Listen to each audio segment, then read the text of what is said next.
আমরা আনা, গন্ডা, করা, ক্রান্তি, তিল, আমরা আনা, করা, ক্রান্তি, তিল এগুলোকে সব আমরা গন্ডায় পরিণত করব।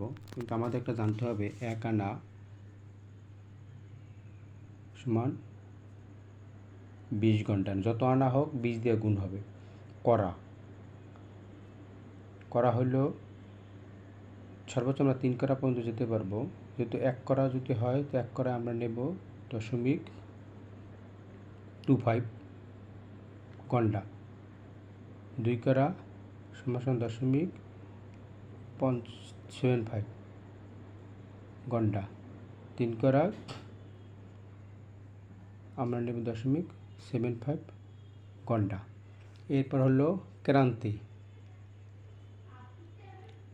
এক ক্রান্তিতে আমরা নেব 0.008, এটা আমাদের মনে রাখতে হবে ঘন্টা।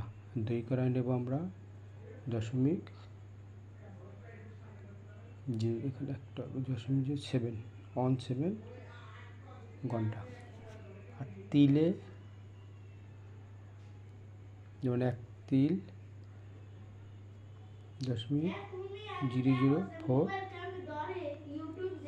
ঘন্টা। এগুলি আমরা যদি এই হিসাবটা আমরা জানতে পারি তাইলে আমাদের একটি হিস্যা বের করতে সহজ হবে। যেমন এখানে একটি হিস্যা আছে,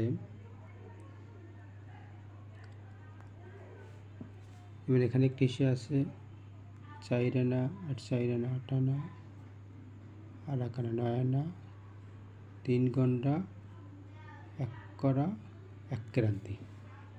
এটা আমরা এই হিস্যা সে কতটুকু পায় সেটা আমরা কীভাবে হিসাব করব, এটা হিসাবটা করব। যেমন এখানে 4 আছে 8 1 9, 9 গুণ 20 180। এরপর হলো 3 ঘন্টা, 3-এ 3ই থাকবে, ঘন্টা পরিবর্তন হবে না। এবার 1 করা সময় আমরা কত পেলাম 0.25। এরপর আমি 1 ক্রান্তি সময় কত পেলাম 0.08। এইটা আমরা হিসাব করলেই এর অংশ কতটুকু হবে এর আমরা সেটাকে টোটাল জমিটাকে আমরা 320 দিয়ে ভাগ করব। ভাগ করার পর যে অংশ হবে সেটাকে এখানে যে যোগ করার পর যে রেজাল্ট হবে সেটা দিয়ে গুণ করলে প্রকৃত অংশ বের হয়ে আসবে।